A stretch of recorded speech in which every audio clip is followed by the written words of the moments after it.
नमस्कार। News plus के analysis कार्यक्रम में आपका स्वागत है। समाजवादी पार्टी को अपने खून से सींचने वाले शिवपाल सिंह यादव ने एक रहस्य का खुलासा कर यूपी के राजनीतिक गलियारों में सनसनी पैदा कर दी है। बात 2017 की है, जब उन्होंने सपा से अलग होकर अलग पार्टी बनाई थी तो उन्हें भाजपा के गृह मंत्री अमित शाह ने बड़ा ऑफर दिया था। कैबिनेट मंत्री के साथ और भी डील का उन्होंने खुलासा किया है। पर सवाल यह उठ रहा है कि आखिर 8 साल बाद उन्होंने इसी समय खुलासा क्यों किया है। इस समय उनका मुंह खोलना क्या किसी खेल का संकेत दे रहा है या फिर उनकी टीस है जो अब निकल रही है। क्या उन्हें सपा में दोयम दर्जे का नेता समझा जा रहा है? क्या अखिलेश यादव ने सब कुछ अपने हाथ में ले लिया है? शिवपाल यादव क्या सिर्फ चाचा ही रह गए हैं और क्या जल्द ही मार्गदर्शक मंडल में डाले जाने की तैयारी है? सपा को खड़ा करने वाले क्या हाशिए पर डाले जाएंगे? क्या विधानसभा में नेता प्रतिपक्ष का पद माता प्रसाद पांडे को देने से जो दर्द उनका रहा है वो लाइमलाइट में आने के लिए निकल गया है? क्या शिवपाल ने अपने न्यूसेंस वैल्यू बनाने के लिए शाह के ऑफर का खुलासा किया है? इसी पर हम विश्लेषण करेंगे। विश्लेषण में हमारे साथ खबरों के आर्टिस्ट डॉक्टर रमेश वर्मा जी होंगे। वर्मा जी, आपका नमस्कार के साथ स्वागत है। नमस्कार। वर्मा जी, ये किस तरह की बात आपको शिवपाल की दिख रही है? 8 साल बाद वो कह रहे हैं कि हमको एक बड़ा ऑफर मिला था और हमारी डील होने वाली थी। इस तरह की बातें उन्होंने तमाम सारी एक न्यूज चैनल के इंटरव्यू में की हैं। उसके लेकर कल से तमाम सारी चर्चाएं हो रही हैं, विमर्श हो रहा है और लोग एक दूसरे की कानाफूसी भी कर रहे हैं। आपको क्या लग रहा है, ये क्यों? देखिए, ऐसा नहीं लगता है कि शिवपाल ने जी। कोई खुद खुलासा किया हो। हाँ। ऐसा नहीं है। हम्म। अब एक समाचार चैनल ने अपना पॉडकास्ट शुरू किया और जी। उस पॉडकास्ट में उसने पहले एक विधायक को बुलाया जो काफी चर्चित है।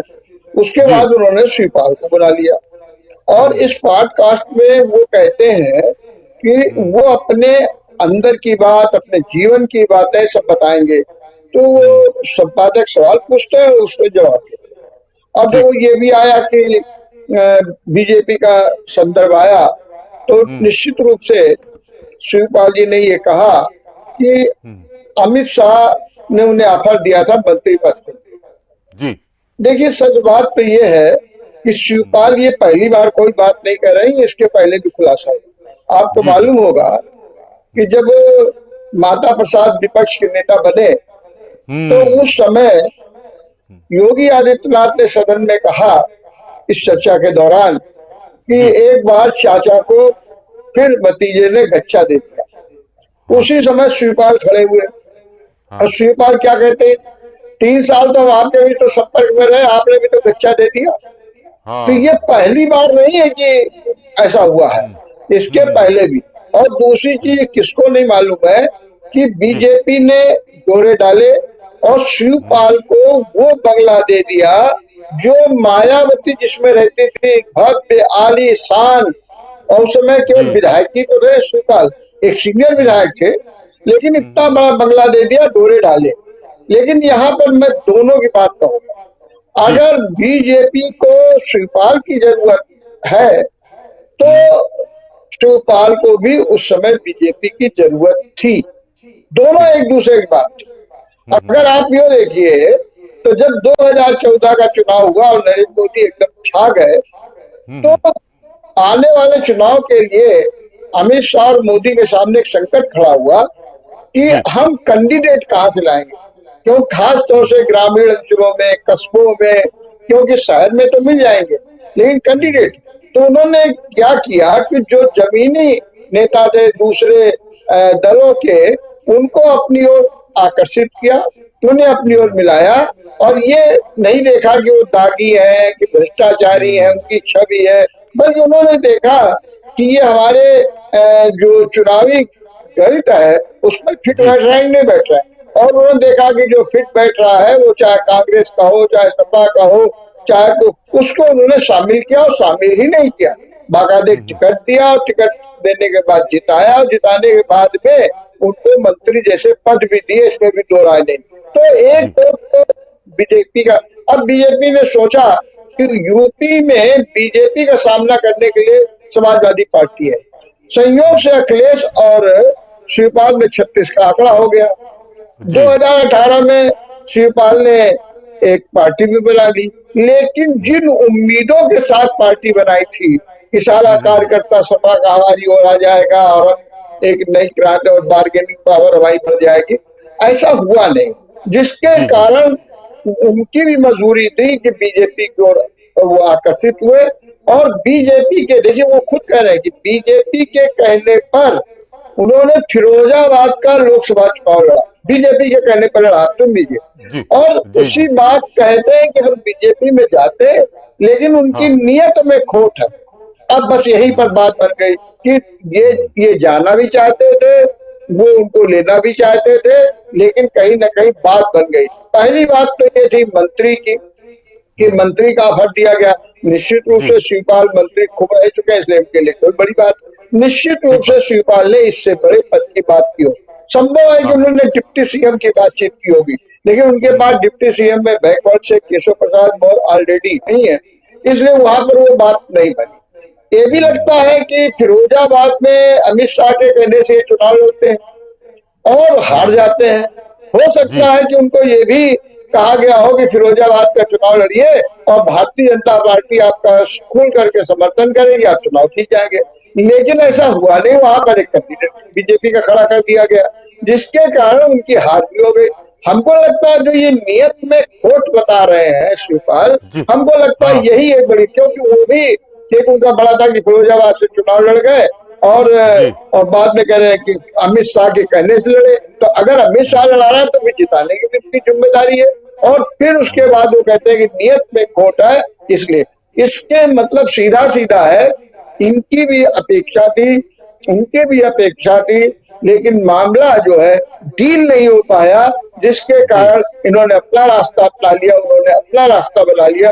और ये दूसरी चीज एक और थी अमित शाह में, अमित शाह चाहते थे कि जो बीजेपी के मुकाबले में है सपा में टूटन हो जाए, खास तौर से सहकारी परिवार में टूटन हो जाए और शिवपाल अलग हो जाए। जो ये सहकारी परिवार में टूटन की बात को ला रहे थे, उसमें भी वो पूरी तरीके से सफल नहीं हुए। तो सच बात तो यही है कि दोनों की जरूरत एक दूसरे को थी, लेकिन डील नहीं हो पाई, और जिसके कारण शिवपाल को फिर अखिलेश के साथ 2022 में जब मुलायम सिंह का महाप्रयाण हो गया तो उन्होंने अपनी पार्टी का वहां विलय कर दिया।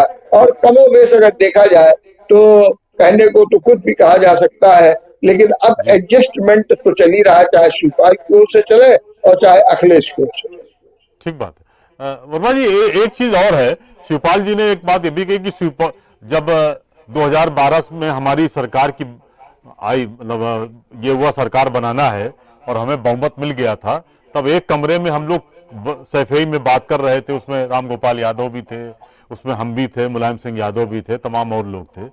तो हमने ये प्रेशर डाला कि मुलायम सिंह जी मुख्यमंत्री हो जाएं 1 साल के लिए, उसके बाद कोई फैसला लिया जाए, वो अखिलेश को चाहें या किसी और को चाहें। लेकिन उनकी बात मुलायम सिंह जी ने नहीं मानी और पुत्र मोह में आखिरकार उन्होंने अखिलेश यादव को कमान सौंप दी।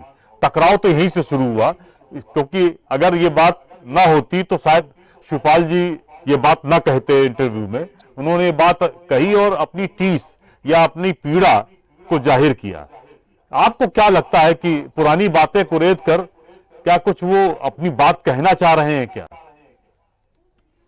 नहीं, असल में उन्होंने, संपादक ने पूछा कि कैसे क्या हुआ, तो उन्होंने किस्सा बताया कि हमारी अनबन कैसे हुई, कैसे अखिलेश से हम दूरी हमारी बन गई। तो उन्होंने बताया कि 2012 में जो है बहुमत मिल गया था, हम लोग सफाई के कमरे में होली के दिनों में बैठे हुए थे, राम गोपाल भी थे, शिवपाल भी थे, अखिलेश भी थे, मुलायम सिंह थे, और वहां पर मुख्यमंत्री बनने की चर्चा।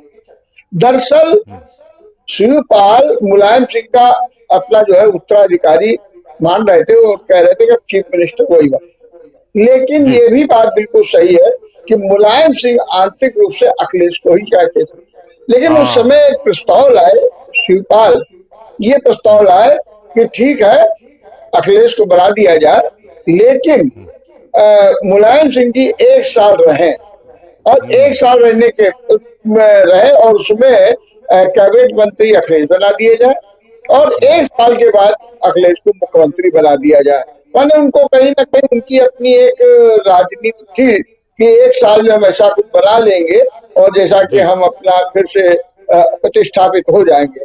लेकिन उन्हीं के अनुसार राम गोपाल और अखिलेश की जिद के कारण जो है मुलायम सिंह ने इसे स्वीकार नहीं किया और अखिलेश के मुख्यमंत्री बनने का तय हो गया और वहीं से अखिलेश में और शिवपाल में दूरियां बढ़ गई।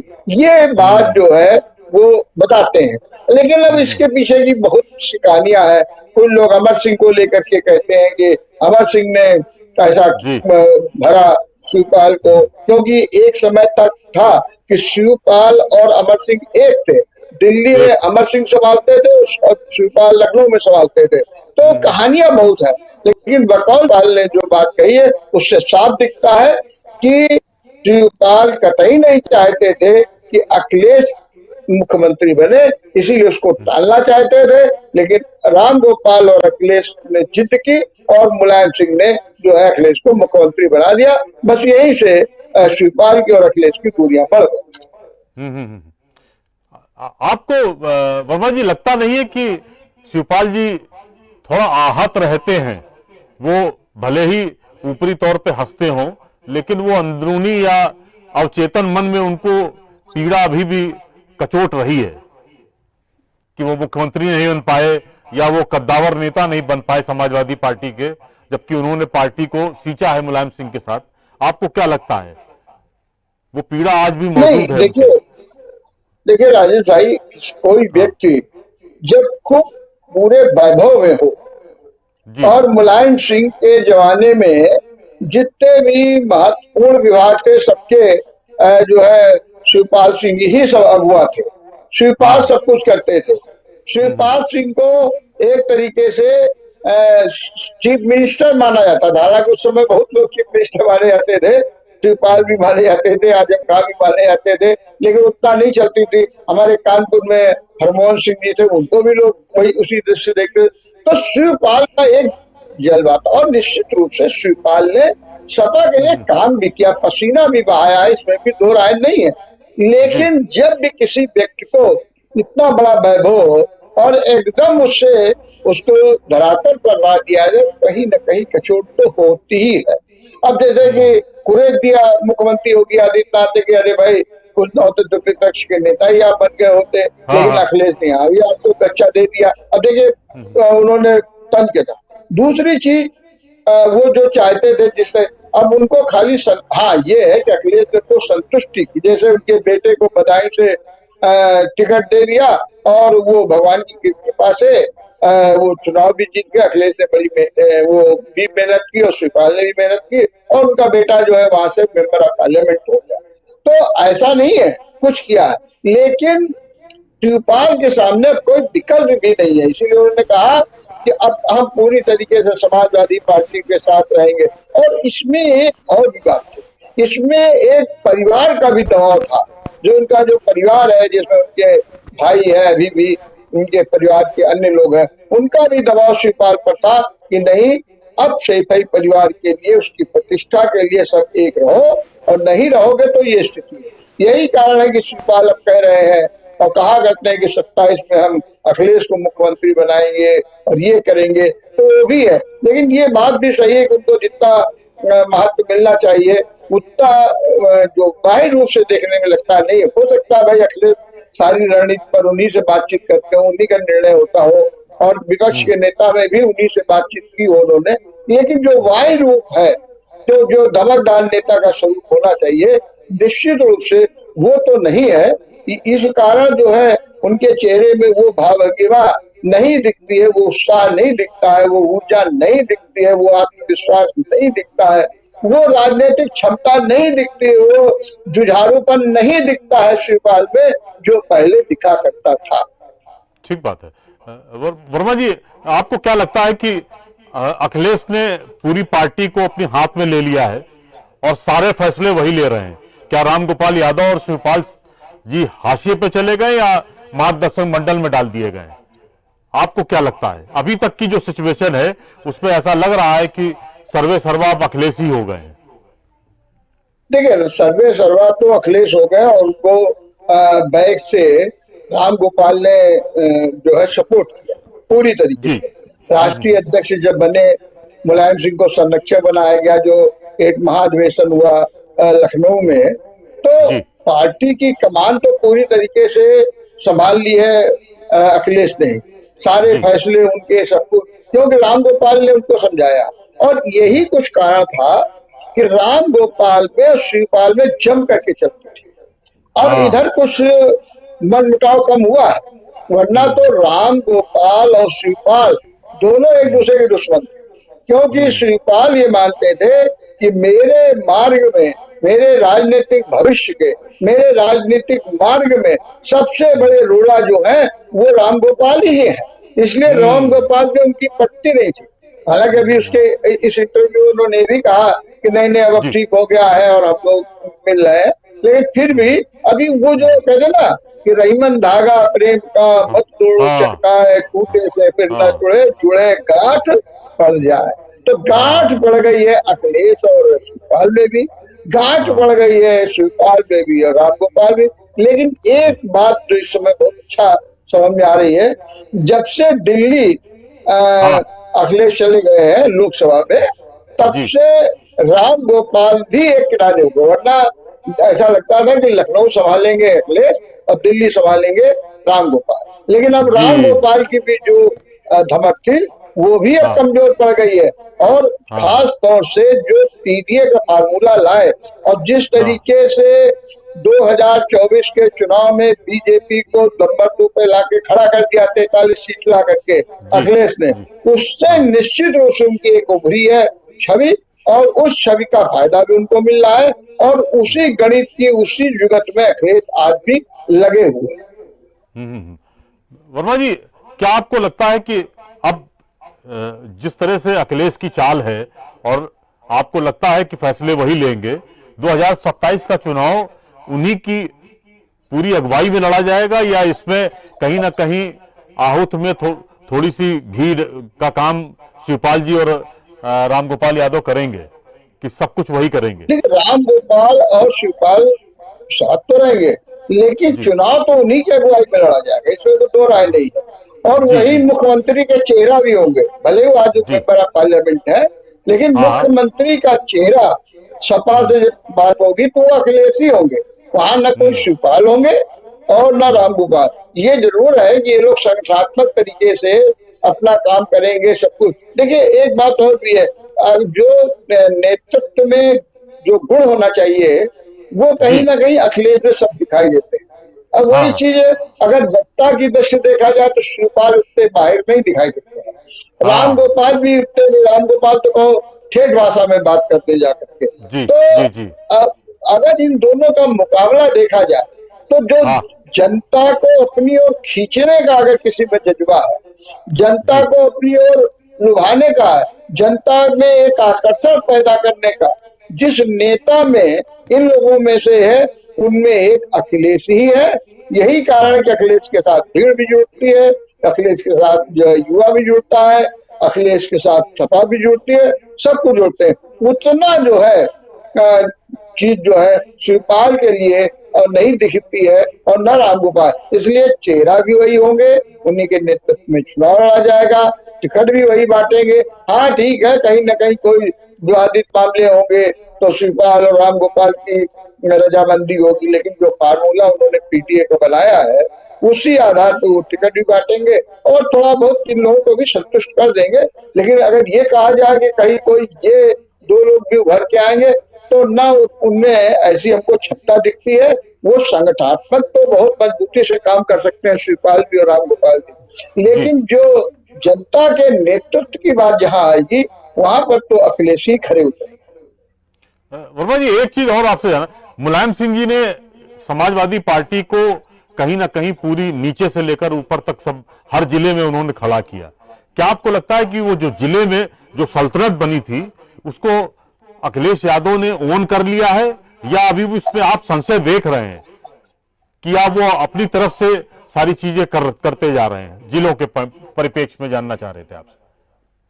नहीं देखिए, संगठनात्मक। जी। निश्चित रूप से सपा का जो ढांचा खड़ा किया गया वो मुलायम जी। सिंह का था, ठीक और बात। मुलायम सिंह की एक जबरदस्त कल्पना थी। हम्म। आपने देखा होगा मुलायम सिंह पर चाहे जितने आरोप लगे हो, हम्म। लेकिन मुलायम सिंह छात्र संघ के बड़े हितैषी थे।